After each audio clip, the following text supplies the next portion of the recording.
We are here at the end of day 2 of the Black Swan murder. Ashely Benefield is on trial for second-degree murder of her husband, Doug Benefield. After watching the retrial where we got like 2 witnesses a day, it's nice to get through like 8 witnesses a day.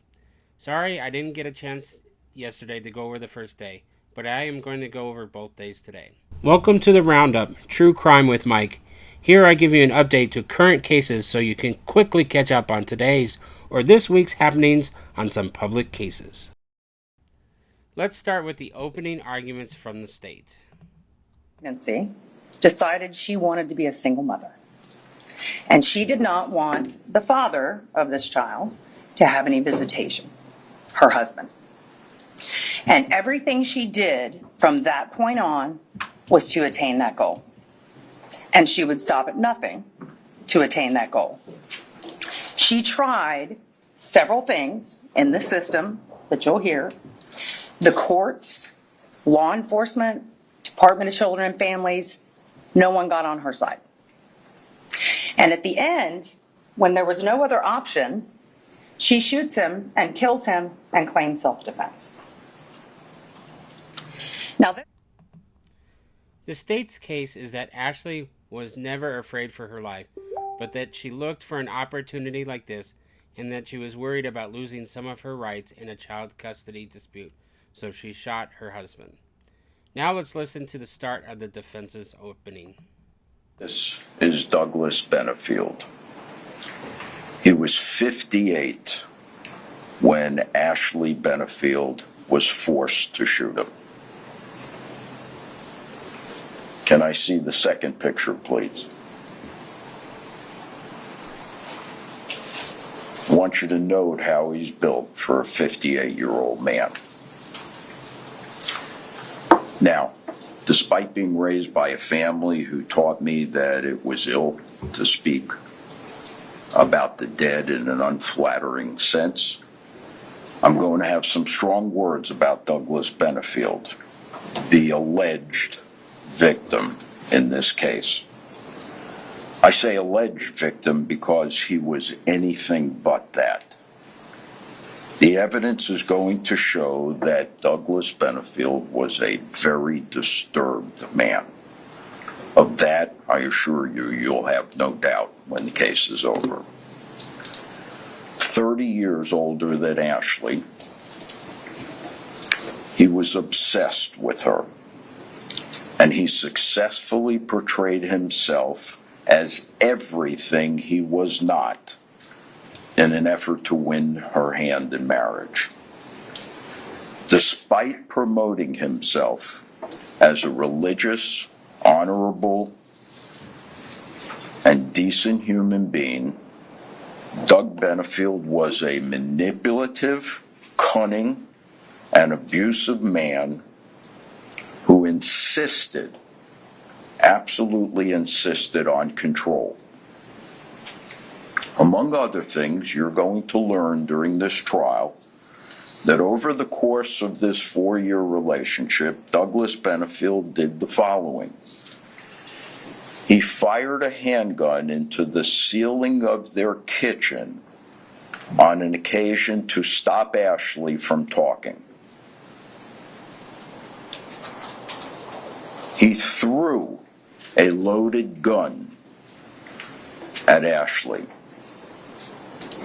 He punched their dog in the face so hard that he knocked the dog unconscious. He regularly carried a concealed firearm that was racked, meaning pulled back and ready to fire. He unlawfully placed a tracker on Ashely Benefield's vehicle.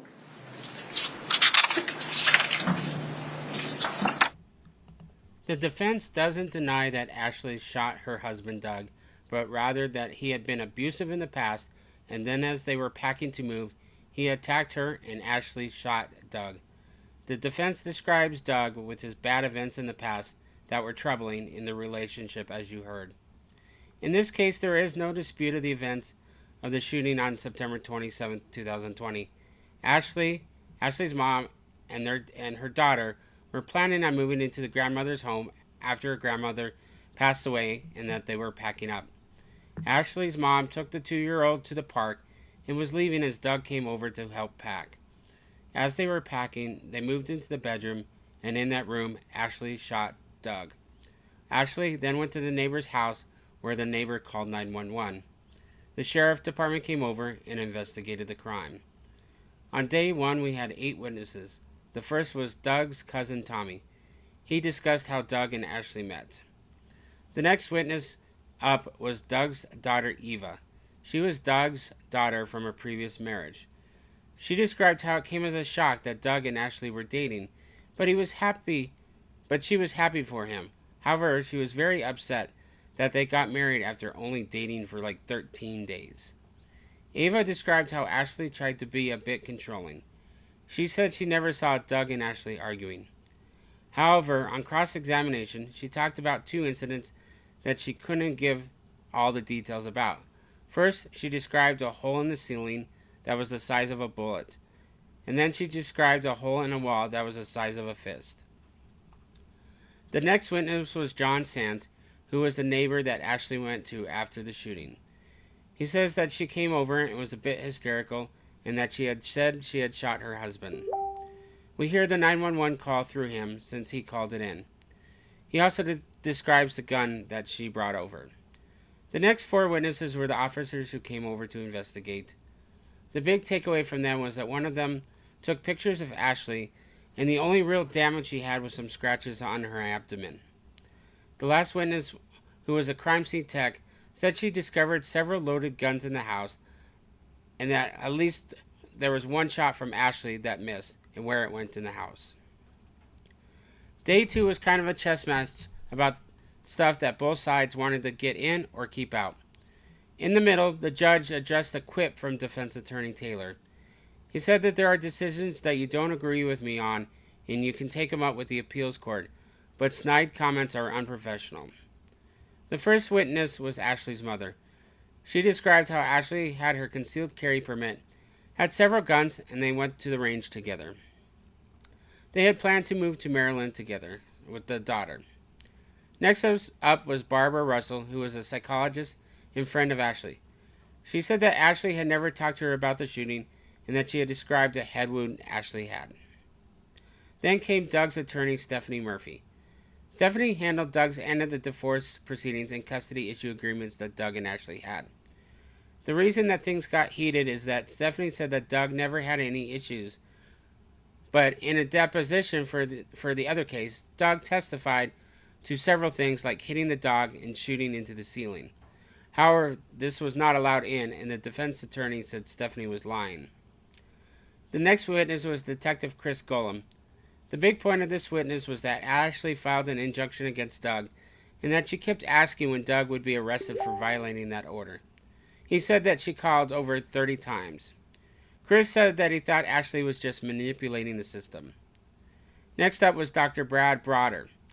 This is a key witness for the state because reasoning for motive for Ashely killing Doug.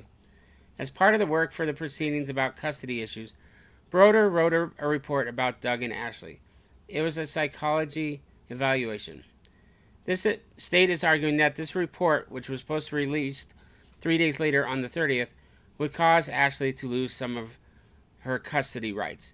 However, on cross, he said that Ashely told him that she was worried that Doug would get a bad report and bad things would happen. Next up was Dr. Jason Quintel. He was a counselor to both Ashely and Doug. The state asked Jason if Ashely acted differently when Ashely wasn't around Doug. He said yes. The state is trying to paint a picture that they were lovey-dovey when they were around each other, but when they were apart, Ashely was trying to take the daughter away from him. On cross, and where things got heated again, the defense asked why she acted different. He tried to say that it was because she was worried about Doug, what he would do when she was with him, and that was day 2. So the big issue in this case deals with something that was bigger in the past, battered wife syndrome. So the chess game here is that the state wants to keep that out. The defense wants to use that as their defense. There was a lot of issues with it in the past and about how real it really was. That's where the two sides disagree, and that's what this whole fight is over. So what do you think things are at after day 2? There is a chance that the state rests tomorrow, but we will see. Have a good evening. Thank you for listening to an episode of The Roundup. Be safe out there, and remember, don't do anything bad that will end up on one of my episodes.